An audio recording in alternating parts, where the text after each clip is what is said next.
go into my YouTube channel. All right. So what I do now is that I will just show you quickly with a new window.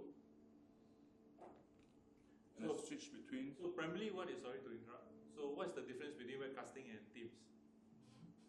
What's the difference? Webcast, one way. Yes, correct. Webcasting will be one way, you only see, right? Teams is you can communicate both ways. So that is the primary difference. So as you can see on screen now, my recording is ongoing in orange. My webcasting is also. The recording, what kind of recording? Means that whatever. Okay, recording means that whatever I show as content, as first screen, second screen, it will be recorded as 2 MP4 files. Yes, 2 separate files. Oh, 2 separate. For this model, we can also have optional recording function. By just buying a feature pack, you can have a recording function. So whenever I stop recording, it will be 1 MP4 files because it's only one screen. Now, if I have the same station here, I have a third camera that's connected as an IP camera. That camera can also be recorded as a third stream. So I have 2 content screen and 1 camera stream. Altogether 3 files. Alright? So let me show you the webcasting first. So for recording, as long as it's a pro model, you always have 2 files recorded. Right? Where to get the files? When I stop recording, same thing, go to File Explorer, you'll see the file there, under recording folder. Alright, so now I shall show you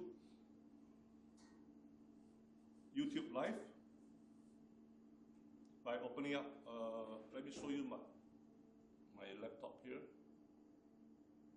This is my laptop. Okay, so from a laptop, you just follow me, and I go to open up a YouTube Live.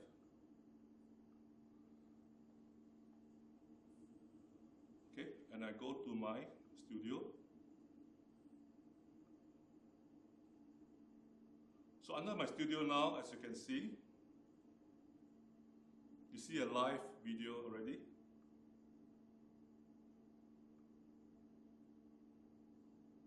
Okay, as you can see now, I have 3 separate streams. The third one is not shown because that one is actually an IP camera. So I have 1 second one. So the first one is in fact this one. Right. So now I can do a close-up. I can activate the stream as a full screen here. Okay. So what I do now is that when I press this content here, I write, choose a color to write here. Okay. You can see that even my vocal is already heard through the webcasting. Now I write here. So after a few seconds, you will get the blue hand written over there. So to speed up, I just do a refresh. So I'm not in the room, I'm in a cafe, and yet I can still be involved in this session here. Let's see, my blue. This is webcasting. So if we fully maximize our box, one single box can do all this function, and it's a very powerful box. Now, by right, I can activate another button here. So I have my recording, webcasting, and I can also do an in-room streaming. So meaning that whatever I show as these 2 content, I can at a lifetime stream into your laptop, your mobile phone. If you join the network, I can stream to your device. So on your device now, you have 2 choices. When you have a VLC player running on your device, you can watch the stream. All right, but you cannot do anything, you can just watch. So this is very useful for town hall event. On the second option is that if you run our vSolution app into your laptop or into your tablet, you can watch the stream, and also you can do annotation and do your own note taking. Because our app, no, you can be on your own note taking. Yeah. So Jeffrey can have his own note, you can have your own note taking. So this is because our app has got this additional annotation function. As you receive stream, you can take your own note. So you still don't have the features that you're able to interact. See, now if I stream, I see what you're having and then I can interact. Okay, this is a different use case. So whenever I show on screen, you can use the browser or app to do control here. So this is where you can interact. So yes. Like now, I can even, I don't use my touchscreen here. I use this tablet. If you want to interact, right, I can just press here, select a different color, choose the yellow one. Now I can interact. But this means that that particular user will also have the same control right Yes. as a It has to moderator. be a full control, right? So, You're right. yeah. But ideally, the moderator will still have full control. Yes. Then the guy can just join. Yeah. Right. So any devices we can set up with 3 different access levels. Okay. Right. So the 3 levels are administrator. Administrator will have full rights. So you can control, you can go to admin settings. Second one is moderator. Moderator can control, they can view the control, but they cannot go into admin settings. The third one is during a town hall, it's only for viewing. So the third one is a viewing mode. So they cannot control, they can just view. So the viewing one cannot annotate on them. Cannot. Cannot join the annotation.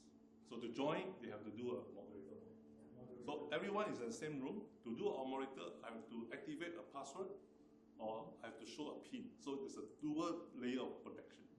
So if you feel that password is not enough, you can do a PIN. PIN means that you'll be in the room, then you can do. So at one time, how many moderator can you have? Up to you. And then this As long as, because we all join the same network, so ma. any tablet will do it. Yes.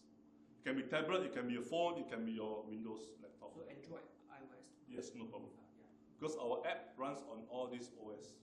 iOS must use B solution.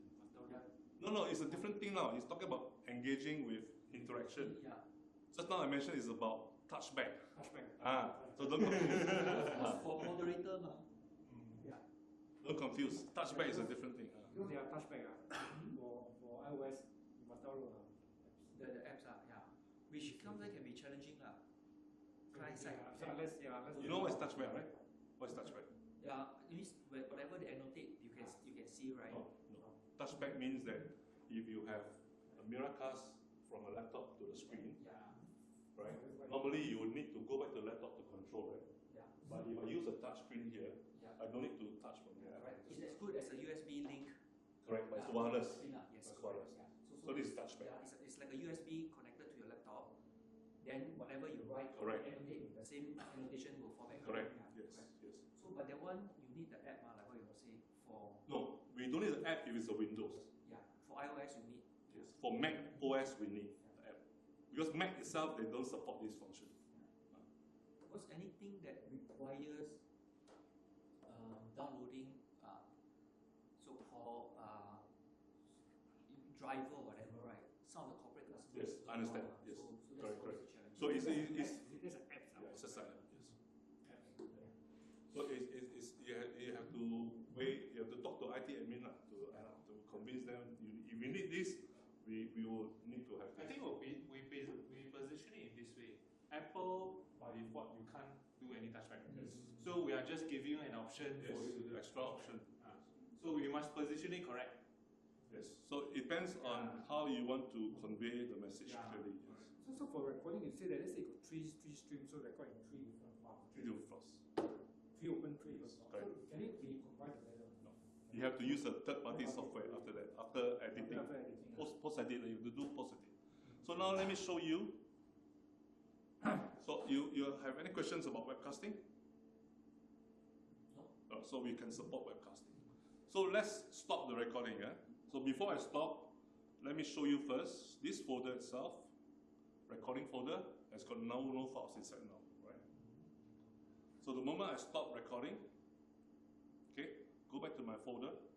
Now inside the folder here, under recording, I have 2 files. So this is currently file now, file 2, MP4. So those memory all inside the box itself. 128 gigs. So for now, for this current station now, whatever you save as a snapshot, whiteboard, or recording, by default now it goes into an internal SSD first. Then from there you can copy to somewhere else. But we also understand that sometimes we want to be flexible. So in our next firmware release, we're going to be able to allow the user to choose whichever destination they want to go. So don't be default into the SSD. So this is an extra improvement because we have feedback saying that they want to go straight to the USB or they want to go straight to the network storage, they can do that. future version. Currently it's a 128 gig. It save as what file? Sorry. MP4 for recording. Yeah. For snapshot is JPEG. For whiteboard is PDF. Right? So it's a very powerful tool that runs all from one box. So it also records the audio as well. Yeah, Yes, correct. With audio. Either file will have audio. Yes. Yes. We're going to record as a HDMI content. Right. So I repeat. So altogether, as a box, we have the functions to support BYOD. We can do web conference call for Teams, Zoom, or WebRTCs. For BYOD, we can support all the 3 protocols without installing anything, without Longo. We can also do whiteboard annotation. We can also do browser. We can also do Microsoft 365, meaning that you don't need to bring in your laptop. You can choose your content from 365 app because we have an inbuilt 365 app. All right. We can do recording. We can do webcasting. We can do in-room streaming. So for Microsoft 365, then you can edit. And then you save back the editing. You remember just now you asked about editing, right? Microsoft 365, then you can do that because it allows you to edit and then you have that edited file back to as an Excel, PowerPoint, or Words. But if it's normal writing, then it's a PDF or a JPEG. So you got to know the difference